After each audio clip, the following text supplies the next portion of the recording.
Hey guys, welcome to Eclipse Education. तो बिहार जीविका भर्ती series में आपका स्वागत है, जिसके तहत हम लोग एक सीरीज चला रहे हैं, रिवीजन सीरीज। क्योंकि एग्जाम में बहुत ज़्यादा दिन बचा है नहीं, तो जो भी हम लोग हो सकता है रिवाइज करें। और यह मैं एमसीक्यू के पॉइंट से ही ला रहा हूँ, क्योंकि जो भी थ्योरी था, अब थ्योरी पढ़ाने का टाइम रहा नहीं, वो सारा मैंने कंप्लीट करवा रखा है। इसका सबसे जो इंपॉर्टेंट टॉपिक था सब्जेक्ट नॉलेज, वो मैंने पूरा थ्योरी कंप्लीट करवा दिया है। और नोट से भी आप लोग उसको हेल्प मिल ही रहा होगा, आप लोग उसको पढ़ रहे होंगे। तो आज एक टॉपिक रह गया था अवार्ड्स एंड ऑनर्स। और देखिए, सब्जेक्ट नॉलेज का एमसीक्यू जो आज मैंने अपलोड किया है, उस तरीके के सीरीज आते रहेंगे। तो आप लोग हमारे चैनल के साथ बने रहिएगा, मैं कभी भी आप लोगों का साथ नहीं छोड़ूंगा। अवार्ड्स एंड ऑनर्स जो कि जिससे 3 क्वेश्चन पूछे जाएंगे, लेकिन ये काफ़ी इंपॉर्टेंट होता है। तो ये सभी पोस्ट के लिए वैलिड रहेगा, ऐसा नहीं कि सिर्फ ब्लॉक प्रोजेक्ट मैनेजर के लिए या कोई स्पेसिफिक पोस्ट के लिए। सभी पोस्ट में ये अवार्ड्स एंड ऑनर्स रहेंगे। चलिए इसको हम लोग डिस्कस करते हैं। मेरा नाम है अभिषेक, इक्लिप्स एजुकेशन में आपका स्वागत है। सबसे पहला क्वेश्चन है अवार्ड्स एंड ऑनर्स में। ये नेशनल और इंटरनेशनल दोनों रहेंगे, दोनों का मिक्स है ये। कनाडा इंडिया फाउंडेशन द्वारा 2025 में किन्हें global Indian of the year से सम्मानित किया गया है? यानी एक फाउंडेशन है कनाडा इंडिया फाउंडेशन, उन्होंने एक अवार्ड प्रदान करते हैं, वह global Indian of the year. तो 2025 के लिए सदगुरु जग्गी वासुदेव जी को यह अवार्ड से सम्मानित किया गया है। यह है सदगुरु जी, आप लोग जानते होंगे, ओशो फाउंडेशन। तो ये इन्हीं को अवार्ड मिला है। अब चलिए दूसरा क्वेश्चन देखते हैं, क्वेश्चन नंबर 2। वर्ष 2025 का विश्व खाद्य पुरस्कार से किन्हें सम्मानित किया गया है? यानी कि वर्ल्ड फूड प्राइज 2025 से किन्हें सम्मानित किया गया है, क्वेश्चन में यही पूछा जा रहा है। तो इसका राइट आंसर है ऑप्शन डी, डॉक्टर मैरिएंजेला हंगरिया। ये है डॉक्टर मैरिएंजेला हंगरिया। ये बेसिकली एक फूड साइंटिस्ट हैं, एग्रीकल्चरल साइंटिस्ट हैं। तो उन्हीं के उस क्षेत्र में कुछ रिसर्च उन्होंने किया था जो कि प्रतिष्ठित था और वह आउटस्टैंडिंग था। इसीलिए वर्ल्ड लेवल का ये जो प्राइज होता है, वर्ल्ड फूड प्राइज, उनको 2025 से सम्मानित किया गया है। अगला क्वेश्चन है question number 3। Who is the winner of the International Booker Prize 2025? तो ये देखिए, इसको स्टार मार्क कर लीजिएगा, क्योंकि ये इंटरनेशनल बुकर प्राइज से हर एग्जाम में क्वेश्चन आ चुके हैं। बीपीएससी 71st में भी क्वेश्चन था, एएसओ में भी था शायद क्वेश्चन, और विधानसभा के कुछ पेपर हुए थे उसमें भी इंटरनेशनल बुकर प्राइज 2025 से ये क्वेश्चन था। तो इसका राइट आंसर होगा ऑप्शन ए, बानू मुश्ताक। ये इंडियन है, इसीलिए इंपॉर्टेंट हो जाता है, क्योंकि ये दूसरी भारतीय हैं जिन्होंने ये प्रतिष्ठित अवार्ड इंटरनेशनल बुकर प्राइज अपने नाम किया है। तो 2025 में बानू मुश्ताक जी किए हैं। उनकी लघु कहानी यानी कि स्मॉल स्टोरी संग्रह है हार्ट लैम्प, उसके लिए यह अवार्ड इनको मिला है। तो ये भी चीज़ आप लोग ध्यान रखिएगा कि बानू मुश्ताक जी को 2025 का इंटरनेशनल बुकर प्राइज मिला है। किस चीज़ के लिए? तो उनकी छोटी कहानी, लघु कहानी हार्ट लैम्प के लिए। इससे पहले 2022 में एक और इंडियन को मिला था, फीमेल को, गीतांजलि श्री। तो उनको मिला था उनकी उपन्यास टॉम्ब ऑफ सैंड के लिए, जिसे हिंदी में बोला जाता है रेत की समाधि। चलिए अगला क्वेश्चन है, मिस वर्ल्ड 2025 का खिताब किसने जीता? तो इसका राइट आंसर होगा ऑप्शन सी, ओपाल सुचाता चुआंगश्री। ये रही ओपाल सुचाता चुआंगश्री जी। ये थाईलैंड से बिलोंग करती हैं और 72वां मिस वर्ल्ड टाइटल इन्होंने ही अपने नाम किया। अब चलिए अगला क्वेश्चन देखते हैं। तो 58th ज्ञानपीठ पुरस्कार से किन्हें सम्मानित किया गया है? 2025 में अवार्ड मिला है 58th ज्ञानपीठ अवार्ड। तो किन्हें सम्मानित किया गया है? इसका राइट आंसर होगा ऑप्शन सी, यानी कि गुलजार साहब को और जगत गुरु राम भद्राचार्य जी को, दोनों को यह अवार्ड मिला है 58th ज्ञानपीठ पुरस्कार।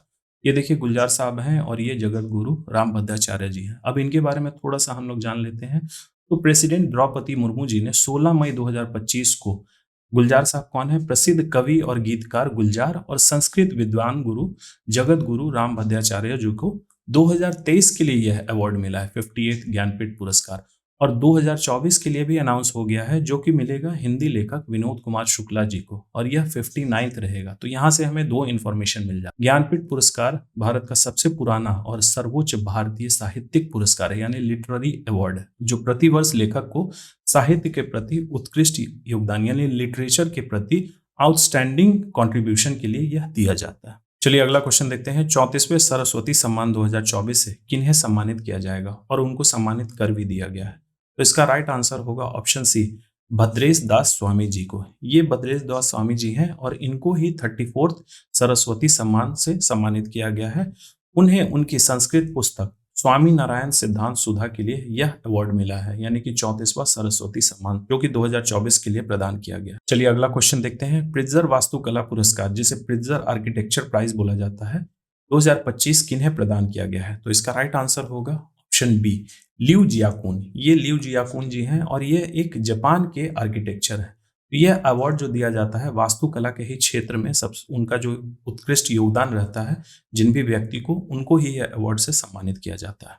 चलिए अगला क्वेश्चन देखते हैं। क्वेश्चन नंबर 7, असम का सर्वोच्च नागरिक सम्मान असम वैभव 2024 से किन्हें सम्मानित किया गया है? तो देखिए, जिस भी अवार्ड के आगे मैंने 2024 लिख रखा है, इसका मतलब ये नहीं है कि यह पुराना डेटा है। यूजुअली क्या है, मैंने भी इसको सर्च किया ऑफिशियली, लेकिन 2025 के लिए जो अवार्ड्स नहीं मिले हुए रहते हैं, मतलब अभी इसकी कोई घोषणा भी नहीं हुई है। जब घोषणा नहीं हुई तो प्रदान कहाँ से किया जाएगा? तो यह लेटेस्ट जो अवार्ड के रिलेटेड डेटा है वह 2024 का ही है। तो असम का सर्वोच्च नागरिक सम्मान मिला है option B lieutenant general Rana Pratap Kalita ji को। ये हैं लेफ्टिनेंट जनरल राणा प्रताप कलिता जी, और इनको ही असम वैभव 2024 से सम्मानित किया गया है। अब अगला क्वेश्चन है क्वेश्चन नंबर 8, वर्ष 2025 में बारबाडोस का सर्वोच्च सम्मान order of freedom of Barbados से किन्हें सम्मानित किया गया है? तो order of freedom of Barbados से सम्मानित किया गया है हमारे देश के प्रधानमंत्री श्री नरेंद्र मोदी जी को। देखिए, बारबाडोस जो है एक नॉर्थ अमेरिकन कॉन्टिनेंट का एक देश है जिसकी कैपिटल ब्रिजडाउन है। और देखिए, हर देश का कुछ ना कुछ सर्वोच्च नागरिक सम्मान होता है। जैसे अगर हम लोग इंडिया के केस में देखें तो भारत रत्न हमारा हाईएस्ट सिविलियन ऑनर है, उसी तरीके से बारबाडोस का हाईएस्ट सिविलियन ऑनर है order of freedom of Barbados.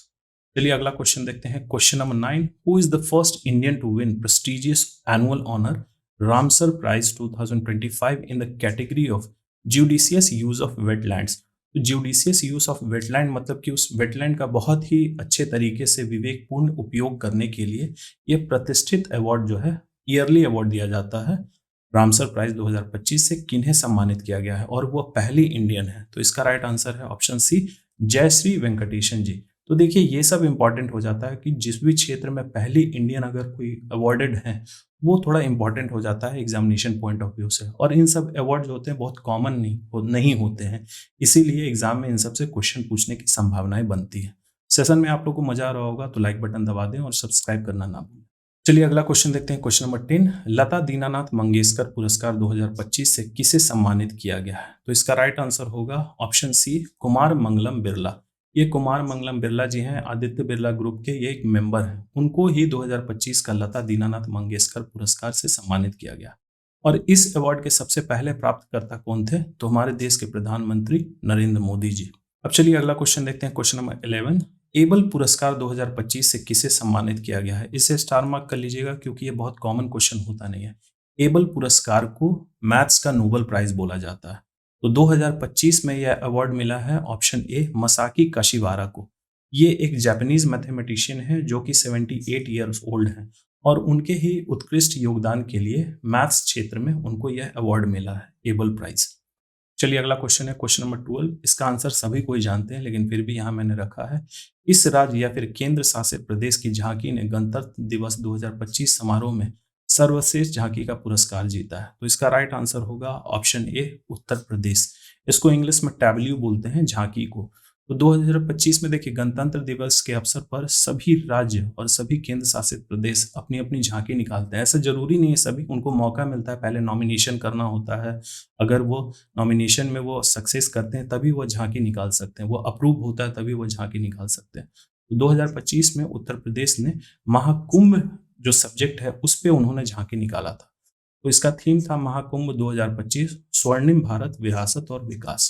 चलिए अगला क्वेश्चन देखते हैं। क्वेश्चन नंबर 13, अप्रैल 2025 में हार्वर्ड यूनिवर्सिटी द्वारा आयोजित एआई फॉर गुड हैकाथॉन में किस भारतीय एआई प्रोजेक्ट ने प्रथम पुरस्कार प्राप्त किया? ये भी देखिए इंपॉर्टेंट हो जाता है क्योंकि यह इंटरनेशनल अवार्ड है, ये हार्वर्ड यूनिवर्सिटी द्वारा आयोजित किया जाता है और इसमें पूरे वर्ल्ड लेवल के प्रोजेक्ट शामिल होते हैं। और उसमें हमारे इंडिया का एक प्रोजेक्ट है जिसको फर्स्ट प्राइज मिला है, तो ये इंपॉर्टेंट हो जाता है। इसका राइट आंसर होगा ऑप्शन सी, मेघा। देखिए, मेघा कोई इंसान का नाम नहीं है बल्कि ये एक प्रोजेक्ट है। इस तरीके का प्रोजेक्ट है, तो एक वॉइस फर्स्ट एआई सॉल्यूशन है जिसका फुल फॉर्म होता है Meghalaya e governance human centred assistance. ये इसको विकसित इसलिए किया गया है ताकि रूरल सिटीजन्स यानी ग्रामीण जो नागरिक हैं इंडिया में, वह गवर्नमेंट स्कीम्स को बेसिक मोबाइल फोन्स के माध्यम से उसको एक्सेस कर सकते हैं, वहां तक वह पहुंच बना सकते हैं। अब स्कीम्स के लिए हम लोग क्या करते हैं, यूजुअली अगर मोबाइल फोन से एक्सेस करना है तो हम लोग प्ले स्टोर से, ऐप स्टोर से उसका एप्लीकेशन डाउनलोड करते हैं। तो यहाँ ये जो मेगा प्रोजेक्ट है ये सिंपल फोन से उस स्कीम तक पहुंच सुनिश्चित करेगी। अब चलिए अगला क्वेश्चन है क्वेश्चन नंबर 14, जनवरी 2025 में प्रवासी भारतीय सम्मान पुरस्कार 2025 से किसे सम्मानित किया गया है? तो इसका राइट आंसर होगा option C, doctor Syed Anwar Khurshid. ये डॉक्टर सैयद अनवर खुर्शीद जी हैं। और यह क्यों दिया जाता है? तो प्रवासी भारतीय दिवस हर साल 9 जनवरी को मनाया जाता है। ये बेसिकली क्यों इंपॉर्टेंट हो जाता है? क्योंकि 9 जनवरी 1915 को महात्मा गांधी जी दक्षिण अफ्रीका से भारत में वापस आए थे। तो यह दिन प्रवासी भारतीय समुदाय के भारत में विकास में योगदान को मान्यता देने के लिए मनाया जाता है। चलिए नेक्स्ट क्वेश्चन देखते हैं। क्वेश्चन नंबर 15, राष्ट्रीय समुद्री वरुण पुरस्कार 2025 से किसे सम्मानित किया गया है? यानी कि नेशनल मैरीटाइम वरुण अवार्ड्स 2025 से सम्मानित किए गए हैं। ऑप्शन डी, राजेश उन्नी जी। तो कैप्टन राजेश उन्नी जी ये सिनर्जी मैरीटाइम ग्रुप के फाउंडर हैं और 5 अप्रैल 2025 को आयोजित 62वां राष्ट्रीय समुद्री दिवस समारोह के दौरान उनको यह अवार्ड से सम्मानित किया गया है। अब चलिए अगला क्वेश्चन है, क्वेश्चन नंबर 16। तो किस संस्था को भारत सरकार द्वारा प्रतिष्ठित यानी प्रेस्टिजियस प्राणी मित्र राष्ट्रीय पुरस्कार 2025 से सम्मानित किया गया है? तो इसका राइट आंसर होगा ऑप्शन ए, वनतारा। देखिए इनको तो आप जानते होंगे, इन्हीं की यह फाउंडेशन है, ये अंबानी के सुपुत्र है। चलिए अगला क्वेश्चन है, क्वेश्चन नंबर 17। वर्ष 2025 का महाराष्ट्र भूषण पुरस्कार से किसे सम्मानित किया गया है? तो हमने कुछ क्वेश्चंस पहले में देखे थे, असम का सर्वोच्च नागरिक सम्मान असम वैभव। ठीक उसी तरीके से हर स्टेट का एक सर्वोच्च नागरिक सम्मान होता है। तो महाराष्ट्र का है महाराष्ट्र भूषण पुरस्कार, तो उससे सम्मानित किए गए हैं ऑप्शन डी, राम सुतार जी। देखिए राम सुतार जी वही व्यक्ति हैं जिन्होंने वर्ल्ड की सबसे टॉलेस्ट स्टैचू जो है हमारे देश में, स्टैचू ऑफ यूनिटी, उसके डिजाइनर हैं। ये काफी प्रतिष्ठित व्यक्ति हो जाते हैं। अगला क्वेश्चन है क्वेश्चन नंबर 18। यूनाइटेड किंगडम सरकार द्वारा लाइफ टाइम अचीवमेंट पुरस्कार 2025 से किसे सम्मानित किया गया है? तो इसका राइट आंसर होगा ऑप्शन डी, चिरंजीवी। इनको आप जानते होंगे, साउथ फिल्म के ये एक्टर हैं। उनको ही यूके गवर्नमेंट द्वारा लाइफ टाइम अचीवमेंट अवार्ड 2025 से सम्मानित किया गया है। अगला क्वेश्चन है क्वेश्चन नंबर 19। नॉर्वे देश का होलबर्ग पुरस्कार 2025 किसे प्रदान किया गया है? तो इसका राइट आंसर होगा option D, Gayatri Chakravorty Spivak जी। देखिए बहुत ज़्यादा डिटेल जानने की जरूरत नहीं क्योंकि हमें बहुत क्वेश्चंस कवर करने हैं, इसीलिए मैं डिटेल बहुत ज़्यादा नहीं बता रहा। चलिए अगले क्वेश्चन की तरफ बढ़ते हैं। 97th एकेडमी ऑस्कर पुरस्कार। देखिए ऑस्कर अवार्ड को भी एकेडमी अवार्ड्स बोला जाता है। तो 2025 में सर्वश्रेष्ठ फिल्म का पुरस्कार किस फिल्म को प्रदान किया गया है? इसका राइट आंसर होगा ऑप्शन डी, अनोरा। देखिए यहाँ इमेज भी मैंने लगा रखा है। तो इसमें और भी सारे कैटेगरी होते हैं, जैसे बेस्ट फिल्म 97th ऑस्कर्स में मिला है अनोरा को। ठीक उसी तरीके से बेस्ट डायरेक्टर भी एक कैटेगरी होता है, तो शॉन बेकर जी को मिला है। बेस्ट एक्टर मिला है एड्रियन ब्रॉडी और बेस्ट एक्ट्रेस मिला है माइकी मैडिसन को। तो ये सब आप लोग याद कर लीजिएगा इसका स्क्रीनशॉट लेके, क्योंकि एग्जाम में हो सकता है बेस्ट एक्टर पूछ दे, बेस्ट मूवी पूछ दे या फिर बेस्ट एक्ट्रेस पूछे, बेस्ट डायरेक्टर शायद ही पूछेगा, लेकिन फिर भी मैंने यहाँ इन्फॉर्मेशन के लिए रख दिया। अब चलिए अगला क्वेश्चन है, ये भी काफ़ी इंपॉर्टेंट हो जाता है।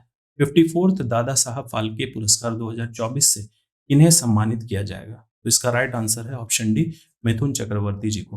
तो 54वां दादा साहब फाल्के पुरस्कार 2024 है, उनको 2025 में ये सम्मानित किया जाएगा। अगला क्वेश्चन है क्वेश्चन नंबर 22। चमेली देवी जैन पुरस्कार 2025 से किन्हें सम्मानित किया गया है? तो इसका राइट आंसर है ऑप्शन डी, जतिंदर कौर तूर जी। ये जतिंदर कौर तूर जी हैं और 2025 का चमेली देवी जैन अवार्ड जो है इनको ही दिया गया है। देखिए ये अवार्ड 1980 में द मीडिया फाउंडेशन द्वारा स्थापित किया गया था और यह पत्रकारिता के क्षेत्र में महिलाओं को ही सिर्फ दिया जाता है। मेल का इनमें कोई रोल नहीं है, सिर्फ ये फीमेल्स को पत्रकारिता के क्षेत्र में उनको सम्मानित किया जाता है। चलिए अगला क्वेश्चन देखते हैं question number 24। Times person of the year 2024 से किसे सम्मानित किया गया है? तो यह जो अवार्ड है times person of the year सबसे लेटेस्ट 2024 में ही मिला है। 25 के लिए कोई अनाउंसमेंट नहीं किया गया, इसीलिए इसका डेटा हम लोग कंसीडर करेंगे। तो देखिए ये काफ़ी इंपॉर्टेंट हो जाता है क्योंकि एक तो ये इंटरनेशनल अवार्ड है और इसके जो विनर हैं ये सभी लोगों के जुबान पे हैं अभी, क्योंकि हो सकता है वो पॉजिटिवली रहे या निगेटिवली रहे। मोस्टली तो हम इंडियंस के लिए वो निगेटिवली हैं। इसका राइट आंसर होगा ऑप्शन सी, डोनाल्ड ट्रंप। देखिए टाइम्स एक मैगजीन है जो कि यूएस बेस्ड मैगजीन है, लेकिन अक्रॉस द ग्लोब ये बहुत ही ज़्यादा फेमस है। मतलब पूरे विश्व भर में टाइम्स मैगजीन बहुत ज़्यादा फेमस है। तो ये पहली बार Times person of the year नहीं बन रहा है, बल्कि इसके पहले 2016 में भी इनको times person of the year बनाया गया था इनके करतूतों के कारण। अब चलिए अगला क्वेश्चन देखते हैं। इस सीरीज का लास्ट क्वेश्चन है, आईफा अवार्ड्स 2025 में सर्वश्रेष्ठ फिल्म का पुरस्कार किस फिल्म को प्रदान किया गया है? तो इसका राइट आंसर होगा ऑप्शन ए, लापता लेडीज। देखिए ये नेटफ्लिक्स पे आई थी, अब पता नहीं कहाँ आई है, लेकिन नेटफ्लिक्स पे ये मूवी थी और मैंने भी ये मूवी देखी है। आप लोग भी देख लीजिएगा जब आपका एग्जाम अच्छा जाएगा। अगर बुरा भी जाए तो इसको देख लीजिएगा, अच्छा ही लगेगा। तो इसमें देखिए आईफा अवार्ड्स 2025 में बेस्ट मूवी का अवार्ड लापता लेडीज को मिला है और बाकी भी कैटेगरीज हैं। जैसे बेस्ट एक्टर मेल मिला है कार्तिक आर्यन को भूल भुलैया 3 के लिए, इसको मत देखिएगा, नहीं तो आपका अच्छा मूड रहेगा वो भी खराब हो जाएगा। अगला है बेस्ट एक्ट्रेस फीमेल, तो नितांशी गोयल को मिला है लापता लेडीज में के लिए, और बेस्ट डायरेक्टर मिला है किरण राव को लापता लेडीज के लिए। तो चलिए यहाँ कंप्लीट हो गया हमारा अवार्ड्स एंड ऑनर्स का पहला वीडियो, और जो भी इंपॉर्टेंट रहेगा अवार्ड्स अगर मुझे समय मिलेगा तो आप लोग के लिए मैं अवेलेबल करवा दूंगा। मैं मेरी पूरी कोशिश है कि आपकी तैयारी जो है वो पूरे बेहतर तरीके से हो सके। तो thank you for watching, please subscribe share और लाइक करना ना भूलें।